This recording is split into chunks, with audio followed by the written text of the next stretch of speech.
জাতীয় শোক দিবসে বঙ্গবন্ধুর প্রতিকৃতিতে জাতির শ্রদ্ধা। টুঙ্গিপাড়ায় জাতির জনকের সমাধিতে ফুল দিলেন প্রধানমন্ত্রী। খুনিদের ফিরিয়ে এনে রায় কার্যকরের প্রত্যয়। খুনিদের বিচার হয়েছে, অনেকের ফাঁসির দণ্ডাদেশ কার্যকর হয়েছে। কয়েকজন দেশের বাইরে আছে, আমরা তাদেরকে আনার আপ্রাণ চেষ্টা চালিয়ে যাচ্ছি। ষড়যন্ত্রকারীদের রক্তচক্ষু উপেক্ষা করে বঙ্গবন্ধু হত্যাকারীদের ফাঁসির রায় দেয়া হয়েছে বললেন প্রধান বিচারপতি।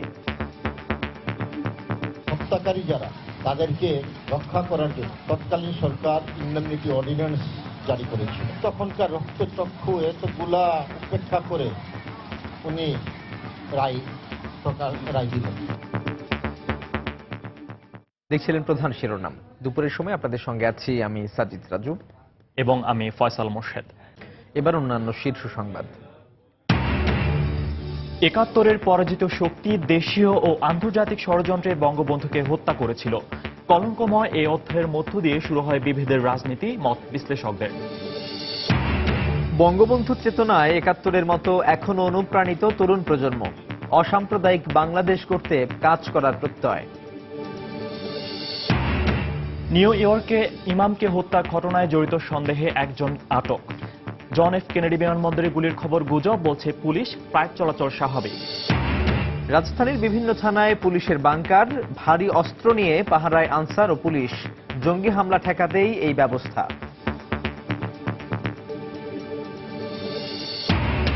এবং পাবনার কাশীনাথপুরের ট্রাকের ধাক্কায় সিএনজি অটোরিকশার ৬ যাত্রী সবাই নিহত। পরিচয় মিলেছে ৪ জনের।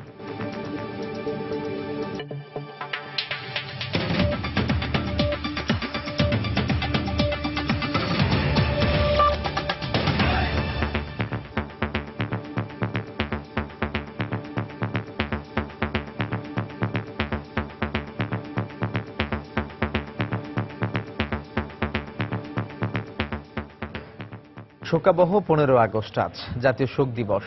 জাতির জনক বঙ্গবন্ধু শেখ মুজিবুর রহমানের ৪১তম শাহাদাত বার্ষিকীতে পুরো জাতি শোক আর শ্রদ্ধায় স্মরণ করছে ইতিহাসের মহানায়ককে। এই উপলক্ষে গোপালগঞ্জের টুঙ্গিপাড়ায় তার সমাধিতে শ্রদ্ধা নিবেদন করেন প্রধানমন্ত্রী শেখ হাসিনা। শ্রদ্ধা জানান জাতীয় সংসদের স্পিকার, আওয়ামী লীগের শীর্ষস্থানীয় নেতৃবৃন্দ ও সর্বস্তরের মানুষ।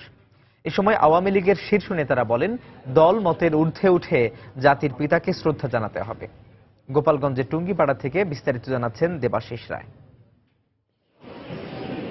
টুঙ্গিপাড়ার এই মাটিতেই চিরনিদ্রায় শায়িত স্বাধীন বাংলার মহান স্থপতি, জাতির জনক বঙ্গবন্ধু শেখ মুজিবুর রহমান। ৪১ বছর আগে ইতিহাসের এক কলঙ্কিত রাতে এদেশেরই বিপথগামী একদল সেনা সদস্য নির্মমভাবে হত্যা করে সেই মহানায়ককে।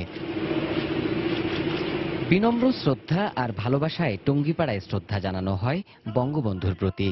তারই কন্যা প্রধানমন্ত্রী শেখ হাসিনা ছোট বোন শেখ রেহানাকে সঙ্গে নিয়ে পুষ্পার্ঘ্য অর্পণ করেন জাতির জনকের সমাধিতে।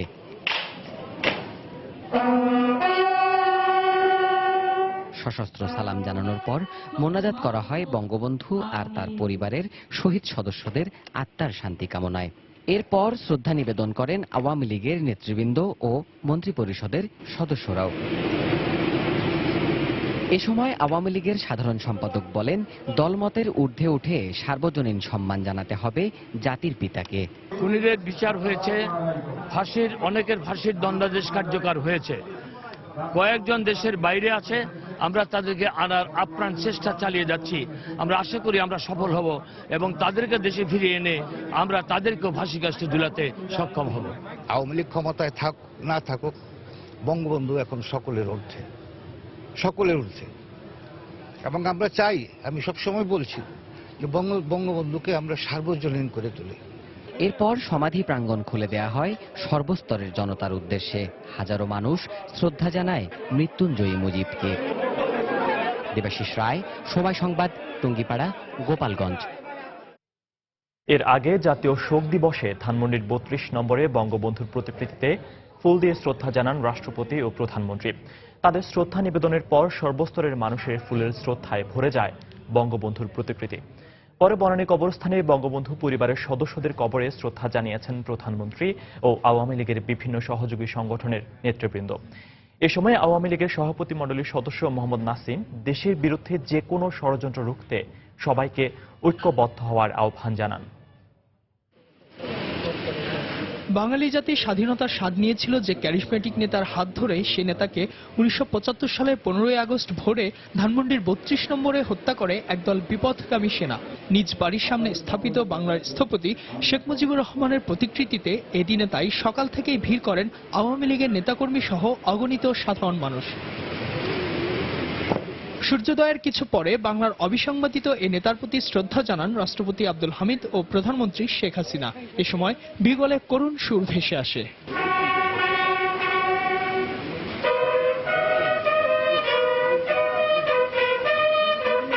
বঙ্গবন্ধুর আত্মার মাগফিরাত কামনায় সেখানে দোয়ায় অংশ নেন রাষ্ট্রপতি ও প্রধানমন্ত্রী।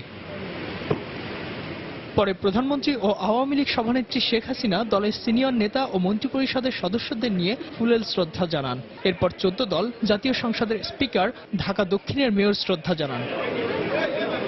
পরে সর্বস্তরের মানুষের জন্য উন্মুক্ত করে দেওয়া হয় বঙ্গবন্ধুর প্রতিকৃতি। অগণিত মানুষের হৃদয় নিংড়ানো ফুলেল ভালোবাসায় ভরে ওঠে স্বাধীনতার স্থপতির প্রতিকৃতি।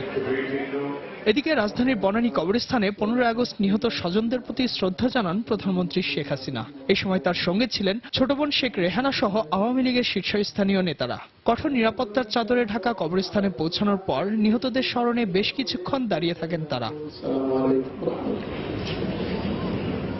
পরে আওয়ামী লীগের সভাপতিমণ্ডলীর সদস্য মোহাম্মদ নাসিম দেশের বিরুদ্ধে ষড়যন্ত্র রুখতে সবাইকে ঐক্যবদ্ধ হওয়ার আহ্বান জানান।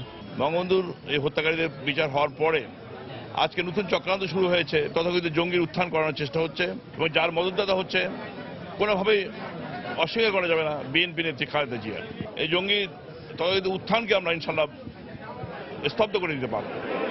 ইজাজ শৌমিক, সময় সংবাদ, ঢাকা। বঙ্গবন্ধুর খুনিদের পুরস্কৃত করেছিল সে সময়ের সরকার। ষড়যন্ত্রকারীদের রক্তচক্ষু উপেক্ষা করে হত্যাকারীদের মৃত্যুদণ্ডের রায় দেওয়া হয়েছিল, এমন মন্তব্য করেছেন প্রধান বিচারপতি এস.কে. সিনহা। জাতীয় শোক দিবস উপলক্ষে সকালে সুপ্রিম কোর্ট প্রাঙ্গণে স্বেচ্ছায় রক্তদান কর্মসূচির উদ্বোধনী অনুষ্ঠানে বক্তব্য রাখেন তিনি। এ সময় প্রধান বিচারপতি বলেন, বিচার বিভাগের স্বাধীনতা নিয়ে ষড়যন্ত্র হলেও রাষ্ট্রের ক্রান্তিকালে এগিয়ে এসেছে বিচার বিভাগ। এবারই প্রথম শোক দিবস উপলক্ষে এমন কর্মসূচি পালন করল সুপ্রিম কোর্ট।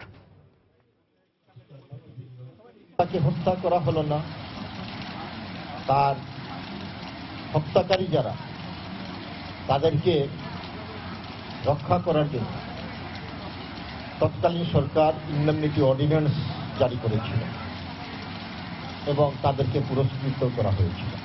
এর সাক্ষী ছিল না কত কষ্ট করে আমাদের একজন জেলা জজ মরহুম গোলাম রসুল এই তখনকার রক্তচক্ষু এতগুলা উপেক্ষা করে উনি রায় দিলেন।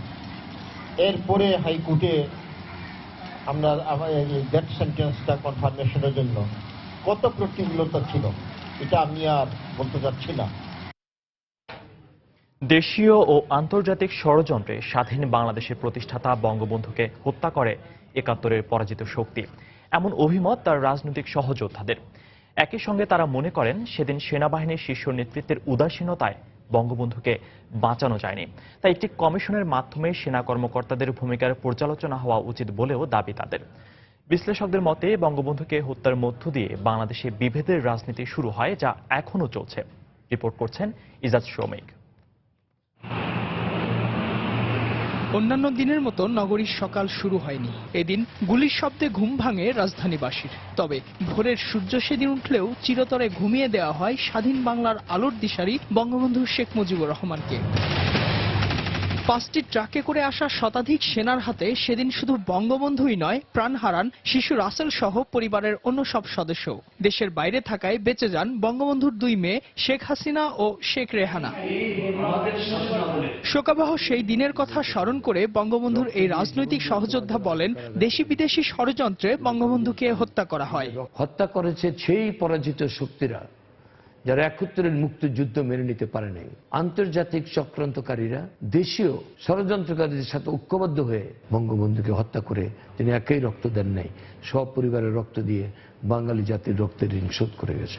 আওয়ামী লীগের এই শীর্ষ নেতারা বঙ্গবন্ধু হত্যায় জড়িতদের দেশে এনে বিচারের মুখোমুখি করার প্রত্যয় ব্যক্ত করার পাশাপাশি 15 আগস্টে সেনাবাহিনীর ঊর্ধ্বতন কর্মকর্তাদের ভূমিকায় ক্ষোভ প্রকাশ করেন। বঙ্গবন্ধুকে মার্চে আমাদের বাড়িতে রিইনফোর্স হয়েছে, তারপরও আধা ঘন্টা পর এই সময়টা সবাই পাচ্ছে। ওই যে কয়েকজন সিনিয়র অফিসার যদি ঠিক মতন রিয়াক্ট করতো তাহলে বঙ্গবন্ধু মারা যায় না। Khaled Mosharraf, Safayet Jamil brigade commander, Zia Rahman deputy chief, Shafiullah move করলো না। এর রহস্যটা কি? এটা তো বেরোবে যদি একটা চূড়ান্ত কমিশনার গঠন করা হয়। আমরা তাদেরকে ফাঁসি কাস্টে ঝুলিয়েছি, আর বাকি যারা বাকি আছে বিশ্বের বিরুদ্ধে ঘুরে বেড়াচ্ছে। আমরা আপ্রাণ চেষ্টা করে যাচ্ছি তাদেরকে দেশে এনে সেই রায় কার্যকর করার জন্য। অধ্যাপক আনিসুজ্জামানের মতে বঙ্গবন্ধুকে হত্যার মধ্য দিয়ে যে বিভেদের রাজনীতি শুরু হয়েছিল তার মূল্য আজও বাঙালি জাতি দিয়ে যাচ্ছে। বাঙালি জাতির যে সামগ্রিক ঐক্যটা ছিল সেটা বঙ্গবন্ধুর হত্যাকাণ্ডের পর যারা ক্ষমতা এলেন তারা প্রায় ইচ্ছে করেই তৈরি করেছিলেন, এবং আজও আমরা সেই বিভেদ থেকে ভুগছি বা তার জন্য মূল্য দিচ্ছি। দলমতের ঊর্ধ্বে উঠে শোকাবহ এই দিনটিকে সার্বজনীনভাবে পালন করার উপর জোর দিলেন এ বিশ্লেষক। বঙ্গবন্ধু থাকলে এই বিভেদ হতো না। ইজাদ শৌমিক, সময় সংবাদ, ঢাকা। পাবনায় ট্রাকের ধাক্কায় অটোরিকশার চালক সহ 6 জনের মৃত্যু হয়েছে। সকালে সুজানগর উপজেলার কাশীনাথপুরে এই দুর্ঘটনা ঘটে। দুর্ঘটনাস্থল পরিদর্শন করে জেলা প্রশাসক নিহতদের প্রত্যেকের পরিবারকে আর্থিক সহায়তার ঘোষণা দিয়েছেন। প্রত্যক্ষদর্শী ও পুলিশ জানায়, পাবনা শহর থেকে যাত্রীবাহী অটোরিকশাটি নগরবাড়ি যাচ্ছিল। পথে কাশীনাথপুর বাজারের কাছে বিপরীত দিক থেকে আসা বালুবাহী একটি ট্রাক অটোরিকশাটিকে ধাক্কা দেয়। এতে দুমড়ে মুচড়ে যায় অটোরিকশাটি। ঘটনাস্থলেই 4 যাত্রীর মৃত্যু হয়। তাৎক্ষণিকভাবে চালক সহ 2 জনকে গুরুতর অবস্থায় উদ্ধার করে হাসপাতালে নেওয়ার পথেই মৃত্যু হয় তাদের। পরে ফায়ার সার্ভিস ঘটনাস্থলে পৌঁছে লাশ উদ্ধার করে সদর হাসপাতালের মর্গে পাঠায়। নিহতদের মধ্যে 3 জনের বাড়ি সুজানগরে এবং হাসনা বেগম নামে একজনের বাড়ি বগুড়ার শিবগঞ্জে বলে জানিয়েছে পুলিশ। অন্য 2 জনের পরিচয় জানা যায়নি। এদিকে চালক পালিয়ে গেলেও ঘাতক ট্রাকটি জব্দ করেছে পুলিশ।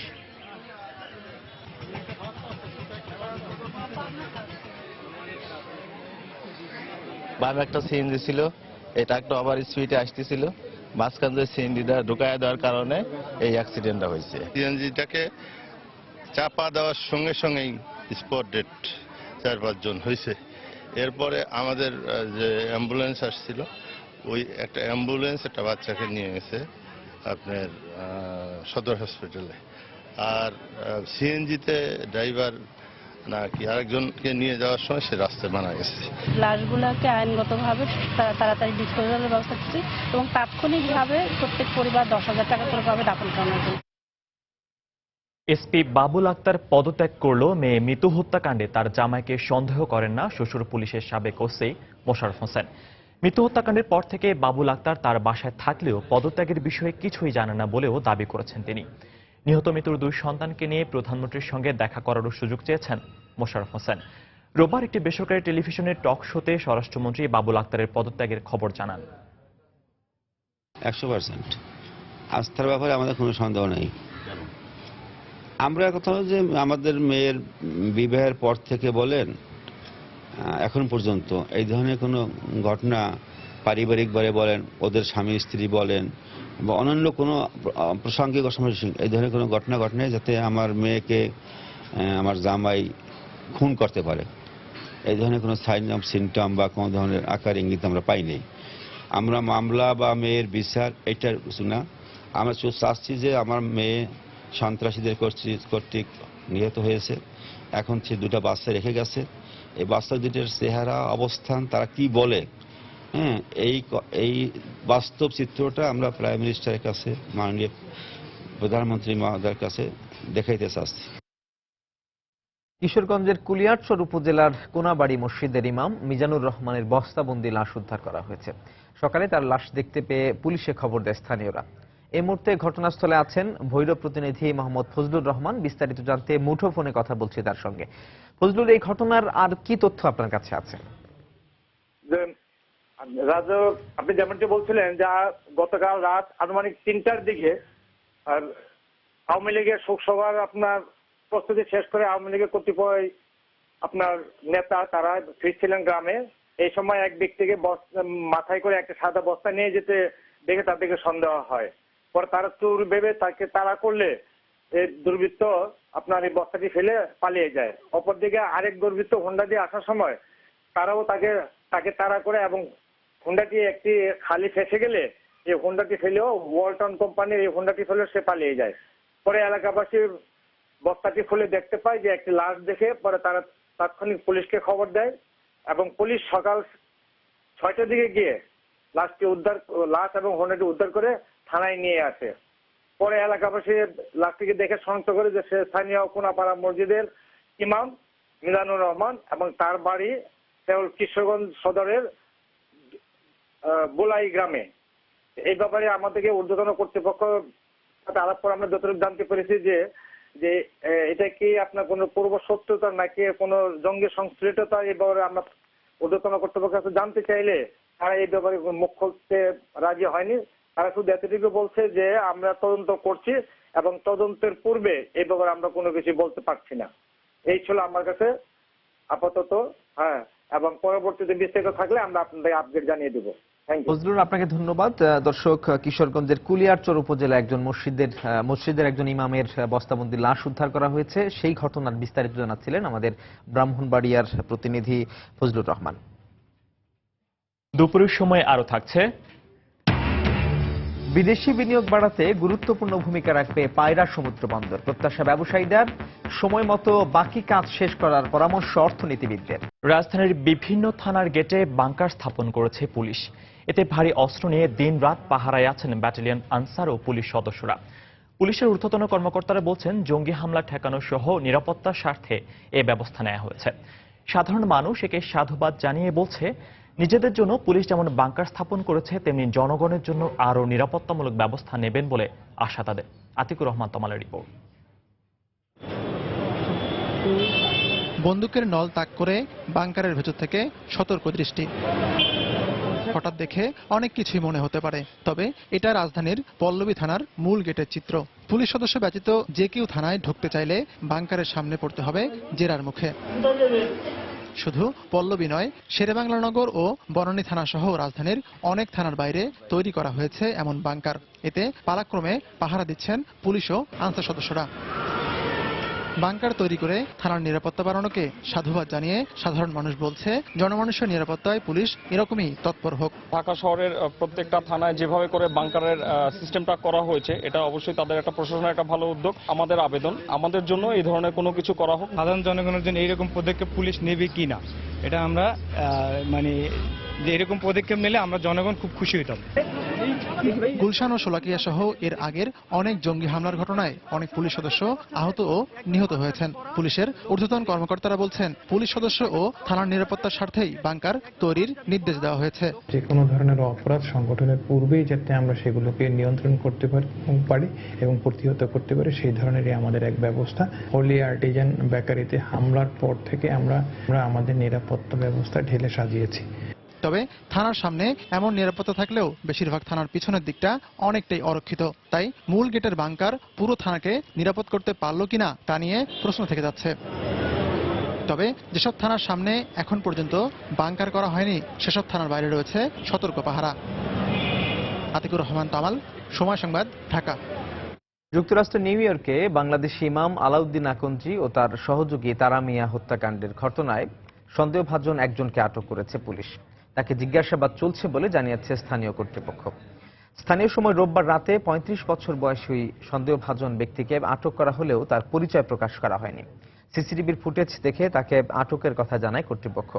গত শনিবার কুইন্সের ওজন পার্ক এলাকায় আল ফুরকান মসজিদের ইমাম ও তার সহযোগী বন্দুকধারীর হামলায় নিহত হন।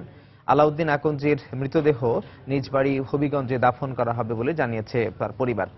তারা মিয়াকে নিউ ইয়র্কেই দাফন করা হবে বলে জানা গেছে।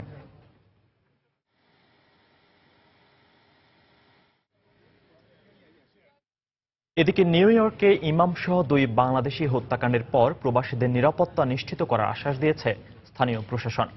এ ব্যাপারে বাংলাদেশ সরকারকেও আশ্বস্ত করা হয়েছে বলে জানিয়েছেন নিউ ইয়র্কে বাংলাদেশের কনসাল জেনারেল শামীম আহসান। এদিকে ওজন পার্কের আতঙ্কগ্রস্ত বাঙালি কমিউনিটি তাদের নিরাপত্তায় সিসি ক্যামেরা সহ পুলিশি নিরাপত্তা জোরদারের দাবি জানিয়েছে।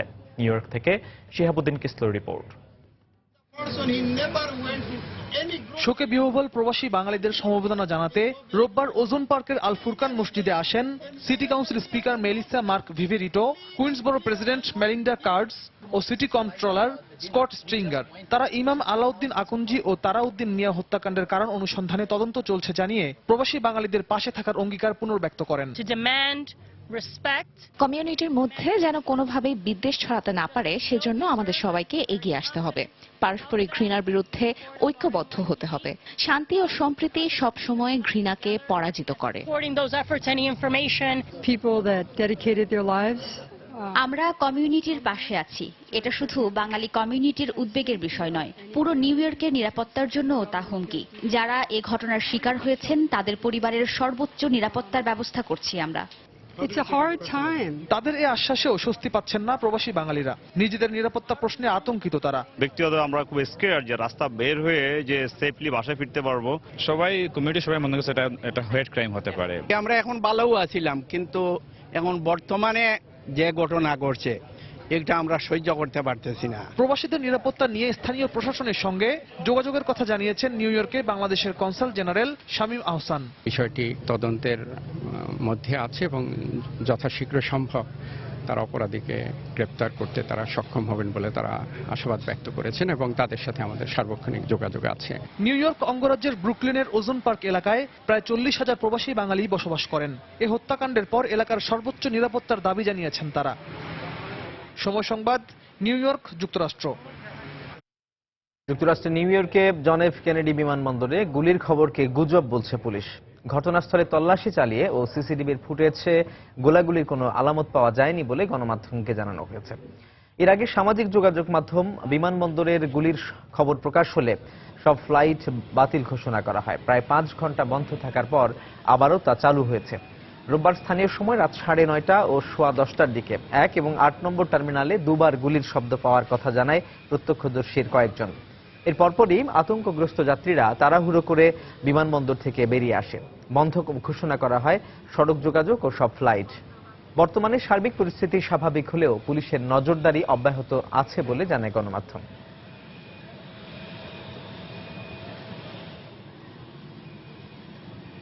বাংলাদেশ জাতীয় ক্রিকেট দলের পাশাপাশি জাতীয় পর্যায়ের অনেক ক্রিকেটারই উঠে এসেছে ময়মনসিংহ থেকে।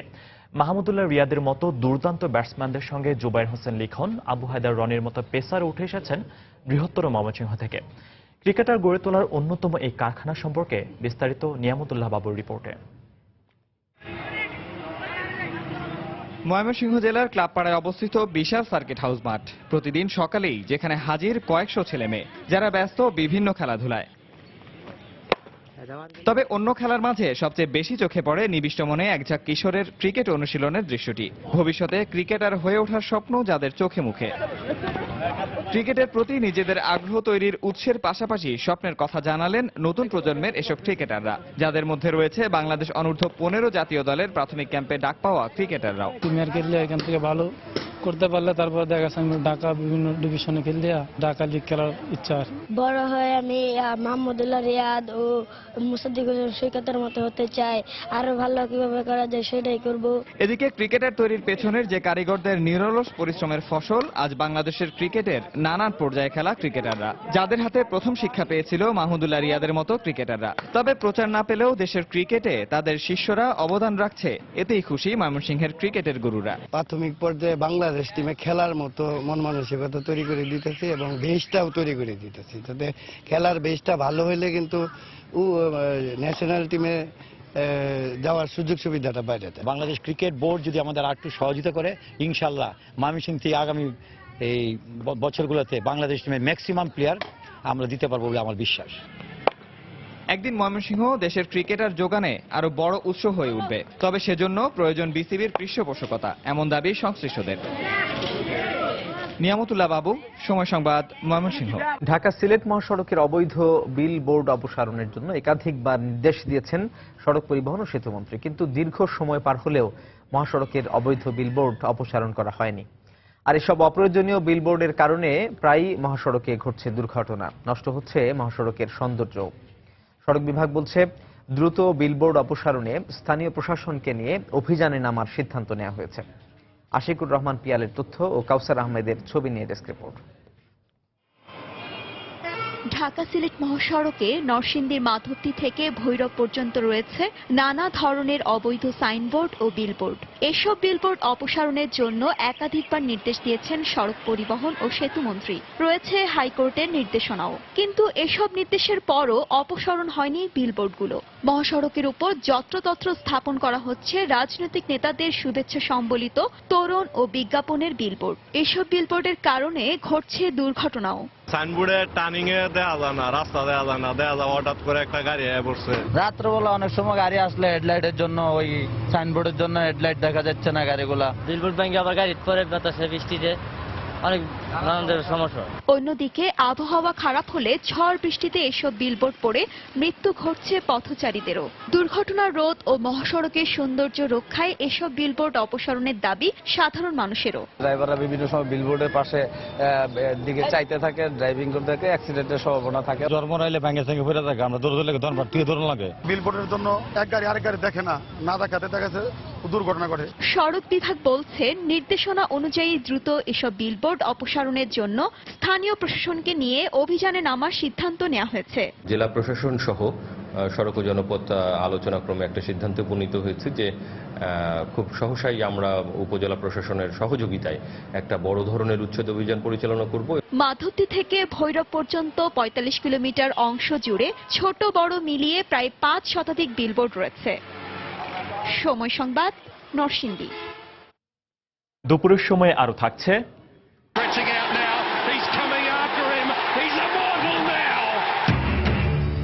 রিওতেও চমকালো বজ্রবিদ্যুৎ। প্রথম অ্যাথলিট হিসেবে টানা ৩ অলিম্পিকে ১০০ মিটার স্প্রিন্টে সোনা জয়ের অনন্য কীর্তি উসাইন বোল্টের। যাত্রা শুরু করেছে পায়রা সমুদ্র বন্দর। বিদেশি ব্যবসায়ীদের মতে বাংলাদেশের সরাসরি বিদেশি বিনিয়োগ বাড়াতে বড় ধরনের ভূমিকা রাখবে এই সমুদ্র বন্দর।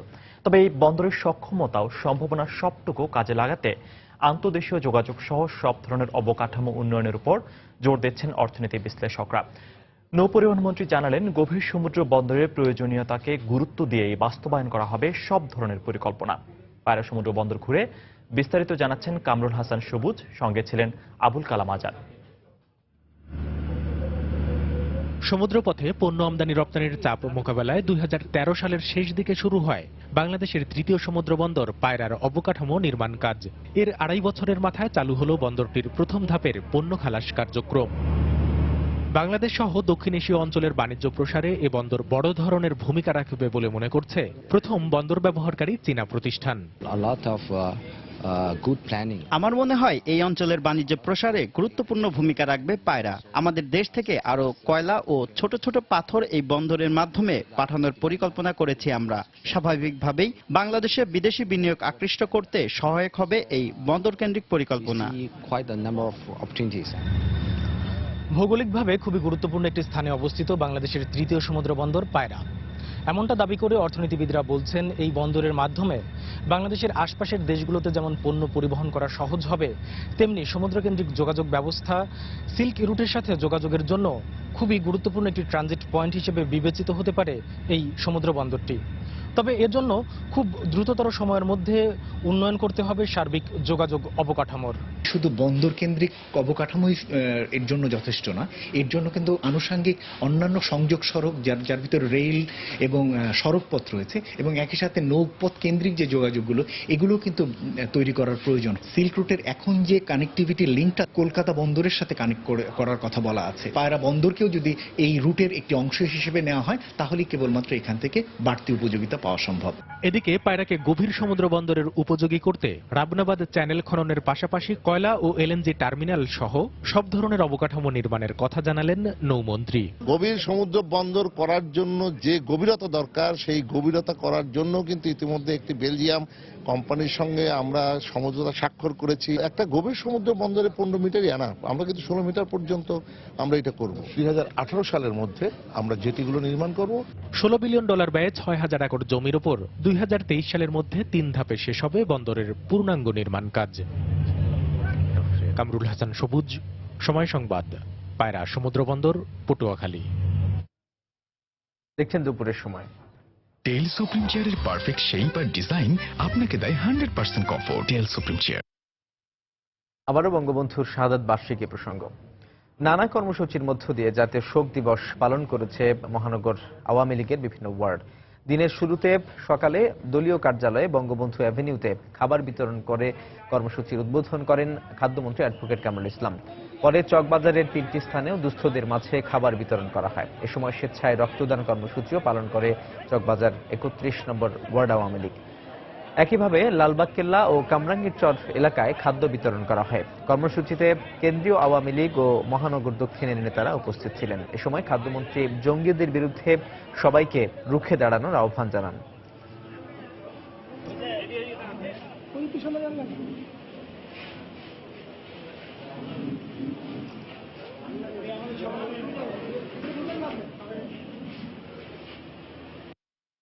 পঁচাত্তরের ঘাতক এবং 2004 সালে যারা শেখ হাসিনাকে হত্যা করতে চেয়েছিল তারা একই শক্তি এবং তারাই আজকে জঙ্গিবাদ পরিচয়ে বাংলাদেশে অপতৎপরা তারা চালাচ্ছে।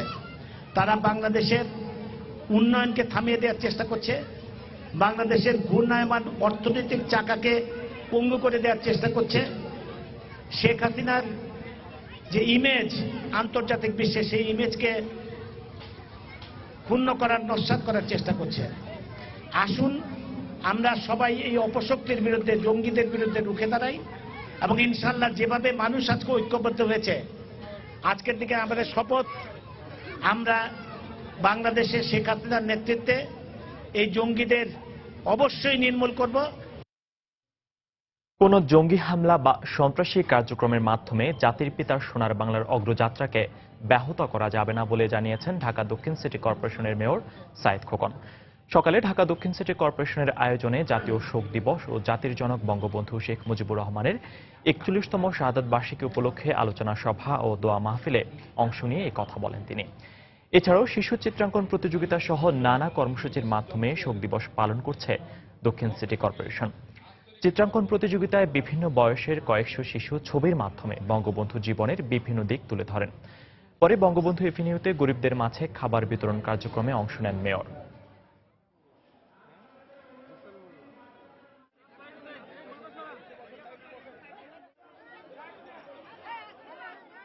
কোন মৃত্যু ভয়, কোন ষড়যন্ত্র এই স্বপ্নকে দাবিয়ে রাখতে পারবে না, বাংলাদেশকে দাবিয়ে রাখতে পারবে না।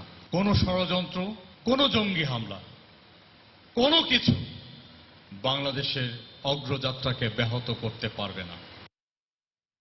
জাতির জনক বঙ্গবন্ধু শেখ মুজিবুর রহমানের 41তম শাহাদাত বার্ষিকী ও জাতীয় শোক দিবস উপলক্ষে রাজধানীর বিভিন্ন মন্দির ও গির্জায় প্রার্থনা করেছেন সাধারণ মানুষ। সকালে রাজধানীর তেজগাঁওয়ে স্থানীয় একটি চার্চে বাংলাদেশ খ্রিস্টান অ্যাসোসিয়েশন ও খ্রিস্টান ধর্মীয় কল্যাণ ট্রাস্টের উদ্যোগে বঙ্গবন্ধু পরিবারের সদস্যদের আত্মার মাগফিরাত কামনা করে প্রার্থনা করা হয়। গির্জায় প্রার্থনা পরিচালনা করেন ফাদার কমল কোড়াইয়া।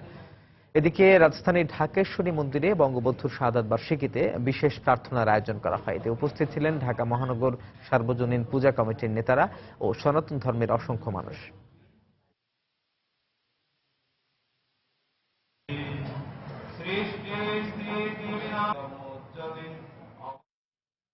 যথাযোগ্য মর্যাদায় দেশের বিভিন্ন স্থানে পালিত হচ্ছে জাতীয় শোক দিবস।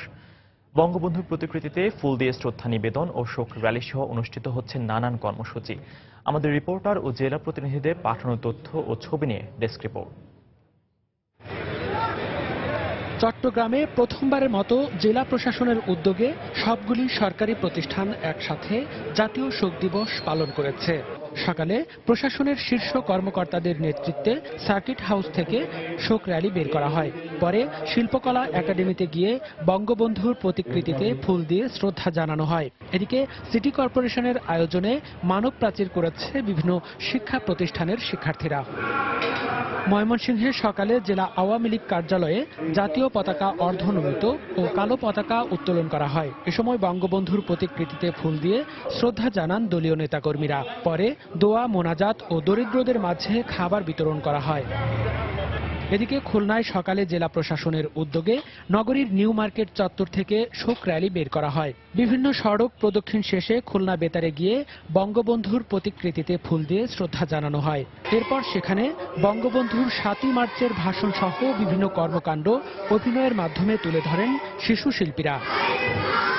সকালে বরিশালের অশ্বিনী কুমার টাউন হল চত্বরে বঙ্গবন্ধুর প্রতিকৃতিতে ফুল দিয়ে শ্রদ্ধা জানান আওয়ামী লীগ সহ বিভিন্ন রাজনৈতিক, সামাজিক ও সাংস্কৃতিক সংগঠনের নেতাকর্মীরা। পরে সেখান থেকে একটি শোক র্যালি নিয়ে নগরীর বিভিন্ন সড়ক প্রদক্ষিণ করেন মহানগর আওয়ামী লীগের নেতাকর্মীরা।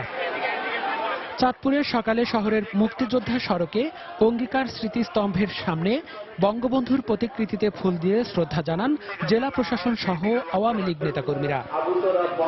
সকালে যশোরের বকুলতলায় বঙ্গবন্ধুর মুরাল এর পাদদেশে ফুল দিয়ে শ্রদ্ধা জানান জেলা প্রশাসন ও স্কুল কলেজ সহ বিভিন্ন সরকারি বেসরকারি প্রতিষ্ঠানের পক্ষ থেকে। পরে শোক র্যালি অনুষ্ঠিত হয়।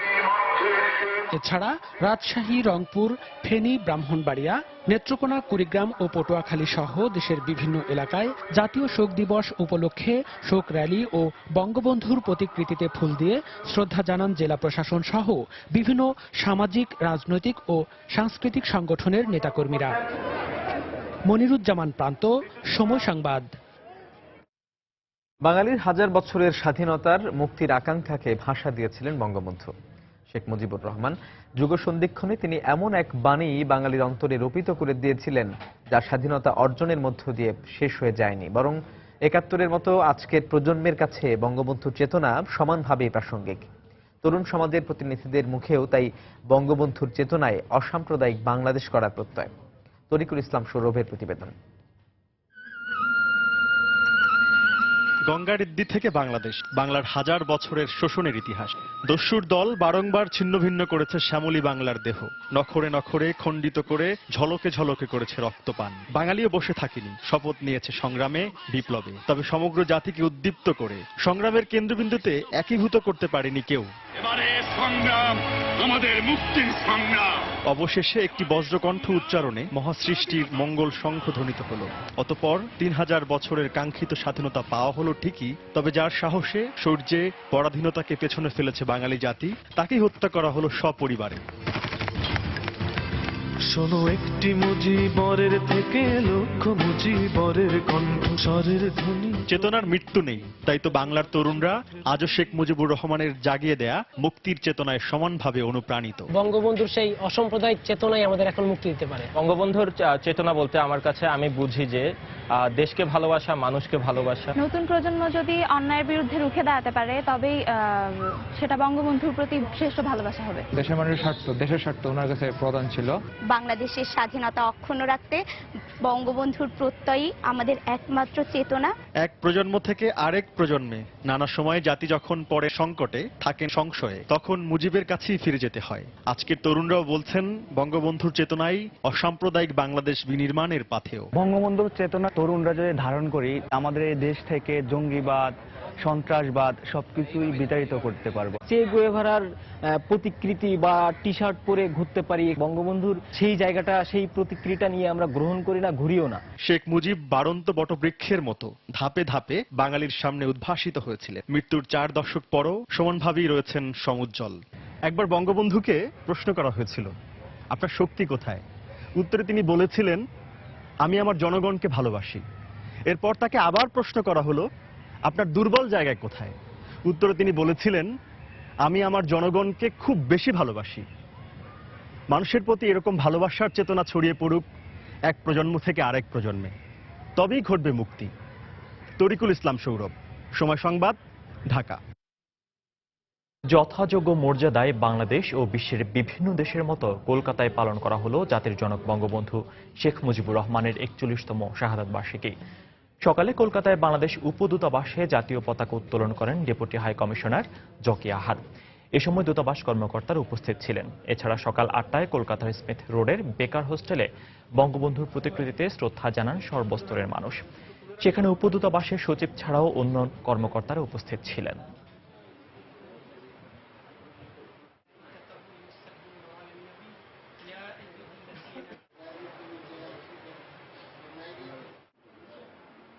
রিও অলিম্পিকের খবর। ইতিহাস গড়লেন উসাইন বোল্ট। প্রথম অ্যাথলিট হিসেবে অলিম্পিকের ১০০ মিটার স্প্রিন্টে জিতলেন টানা ৩য় স্বর্ণ।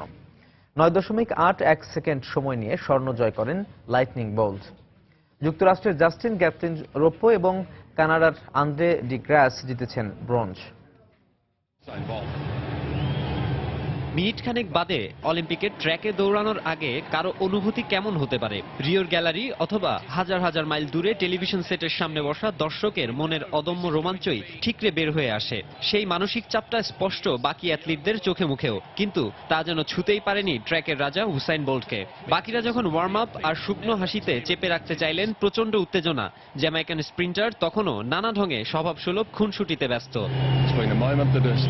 পজিশনিং মিউজিকের ভিন্ন আবহের সঙ্গে দৌড়ের পজিশন নিলেন 9 অ্যাথলিট। সামনে মাত্র 100 মিটার পথ। তবে অলিম্পিকের ময়দানে বিশ্বের সংক্ষিপ্ততম এই প্রতিযোগিতার মাহাত্ম্যটা এভারেস্ট সম। তাই শুরুটা হওয়া চাই দুর্দান্ত, যদিও বোল্টের ক্ষেত্রে তা হয়নি। শুরুতে অনেকটাই এগিয়ে ছিলেন তার বড় প্রতিদ্বন্দ্বী জাস্টিন গ্যাটলিন, কিন্তু শেষ বিচারে বিশ্বের অন্যতম সেরা এই স্প্রিন্টার নিজেকে অভাগা ভাবতেই পারেন।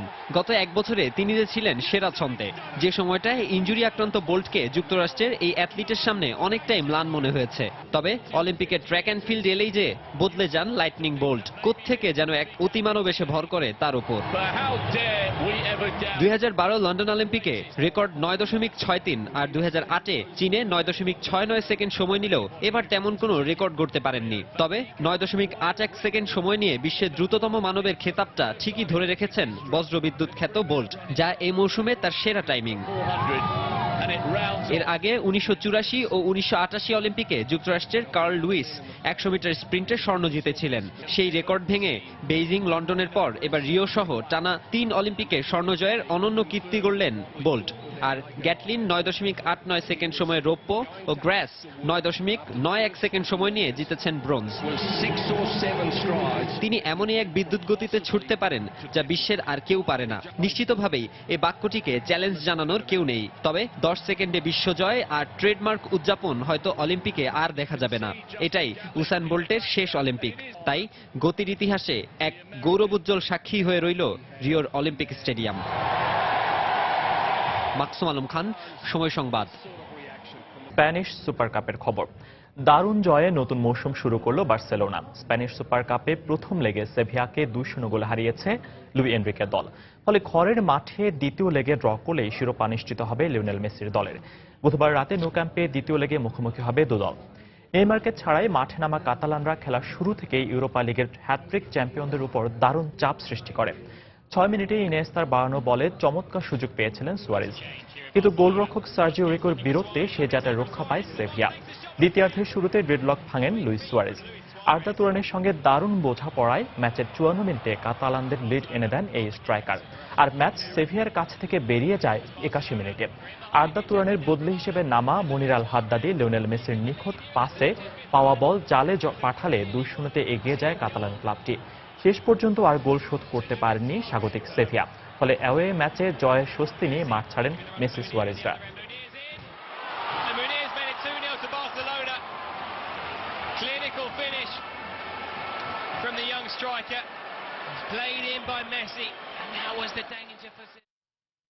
দুপুরের সময়ে পর্যায়ে শীর্ষ সংবাদ জানিয়ে দিচ্ছি আরো একবার।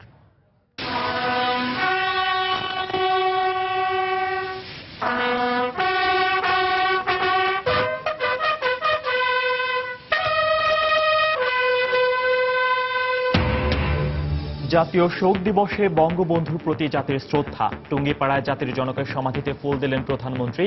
খুনিদের ফিরিয়ে এনে রায় কার্যকরের প্রত্যয়। ষড়যন্ত্রকারীদের রক্তচক্ষু উপেক্ষা করে বঙ্গবন্ধু হত্যাকারীদের ফাঁসির রায় দেওয়া হয়েছিল। শোক দিবসের অনুষ্ঠানে বললেন প্রধান বিচারপতি। নিউ ইয়র্কে ইমামকে হত্যা ঘটনায় জড়িত সন্দেহে একজন আটক। জন এফ কেনেডি বিমানবন্দরে গুলির খবর গুজব, বলছে পুলিশ। ফ্লাইট চলাচল স্বাভাবিক। রাজধানীর বিভিন্ন থানায় পুলিশের বাংকার, ভারী অস্ত্র নিয়ে পাহারায় আনসার ও পুলিশ। জঙ্গি হামলা ঠেকাতেই এই ব্যবস্থা। এবং পাবনার কাশীনাথপুরের ট্রাকের ধাক্কায় সিএনজি অটোরিকশার 6 যাত্রী সবাই নিহত। পরিচয় মিলেছে 4 জনের। এই ছিল দুপুরের সময়। যে কোনো খবর পেতে ভিজিট করুন সময়নিউজ.tv আর সঙ্গে থাকুন সময়।